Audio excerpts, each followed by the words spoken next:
and why it was created. To understand Bitcoin, it is useful to begin with a simple question. What is money, and why do people trust it? In modern economies, money is issued by central banks. Its value depends on trust in the system that manages it. This trust was significantly challenged during the 2008 financial crisis.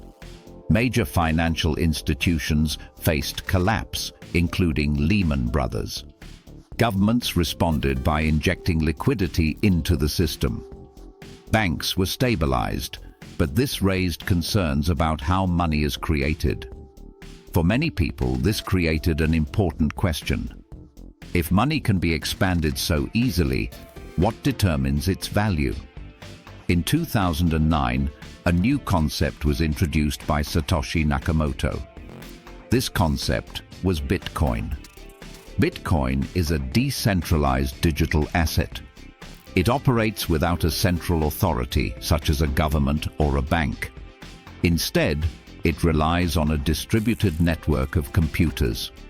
This network records transactions on a public ledger called the blockchain. Each transaction is verified by participants in the network. Once recorded, it becomes difficult to change. This structure reduces the need for intermediaries. It also increases transparency within the system. Another key feature of Bitcoin is its supply.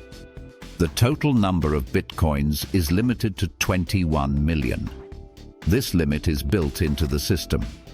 It cannot be easily changed. From an economic perspective, this creates scarcity. Traditional currencies do not have this constraint. Central banks can expand the money supply when needed. Bitcoin follows a fixed issuance schedule. This difference is why Bitcoin is often compared to gold. Both are limited in supply and not controlled by a single authority. Now consider how adoption develops. In its early years, Bitcoin had very little value. It was used mainly by a small technical community. In 2010, one of the first known transactions took place. 10,000 Bitcoins were exchanged for 2 pizzas. At the time, this reflected limited adoption. But over time, awareness increased. As more people entered the system, demand grew. With a fixed supply, prices adjusted upward. This follows basic supply and demand principles. However, price alone does not define its role.